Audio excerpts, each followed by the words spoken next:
En l'an 630, l'islam rassemblait un peu plus de 10 000 adeptes. Mais l'engouement allait bientôt devenir massif et mondial.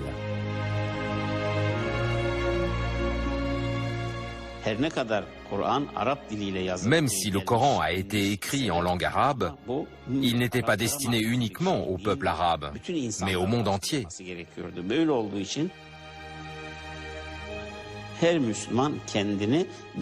Tous les musulmans ont senti qu'ils avaient une responsabilité et ont tout fait pour expliquer et transmettre le message de l'islam.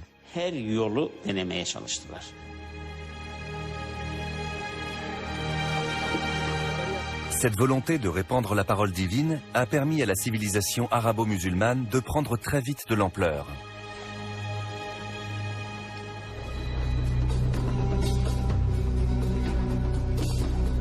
En 634, 2 ans après la mort du prophète Mahomet, les Arabes ont remporté leur première grande victoire avec la prise de Damas.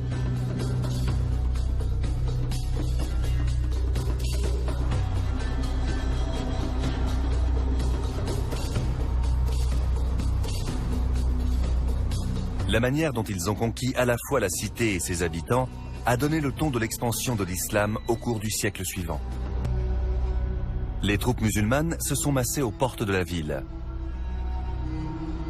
Mais faire tomber cette capitale n'a pas été chose aisée.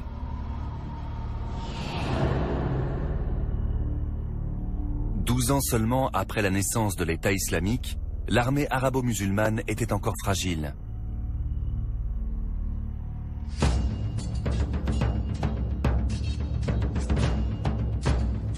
Pourtant, elle allait devoir affronter les chrétiens byzantins qui dominaient l'Antiquité depuis 800 ans.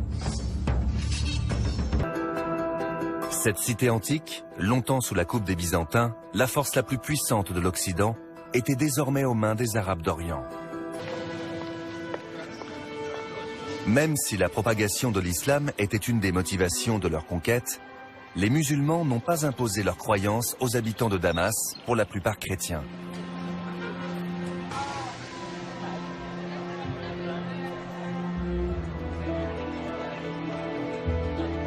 Quand les musulmans ont conquis la ville au 7e siècle, ils n'ont pas tout de suite fait de l'église la mosquée des Omeyyades que l'on peut voir aujourd'hui.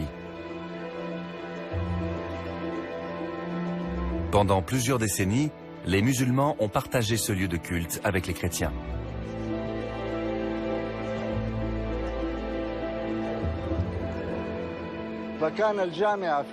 La mosquée était là, côté est, et l'église était côté ouest.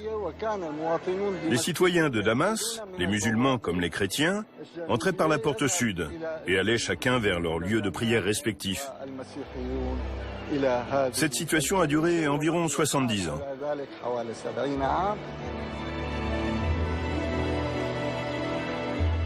L'invasion arabe à Damas a été marquée par 2 choses.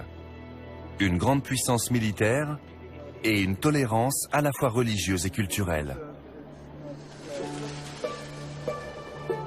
Ce sont 2 éléments qu'on retrouve dans la suite de leur progression, même lorsqu'ils jettent leur dévolu sur une autre ville importante de la région. Jérusalem avait une valeur stratégique moindre, mais une forte signification religieuse. Après la conquête de Jérusalem, les chrétiens ont été autorisés à garder leurs églises, et les Juifs, qui avaient été bannis par les Romains et les Byzantins, ont pu réintégrer la ville.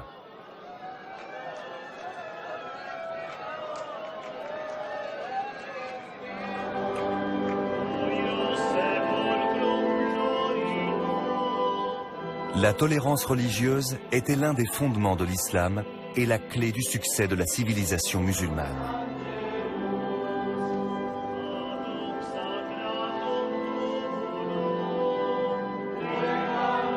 Mais la vie des non-musulmans dans le nouvel État islamique avait un prix.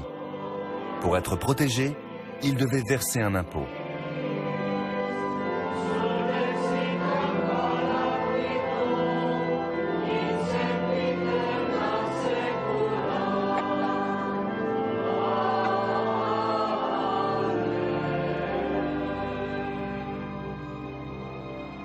Les sommes ainsi prélevées ont permis à l'Empire de continuer à croître, mais aussi d'avoir les moyens de durer.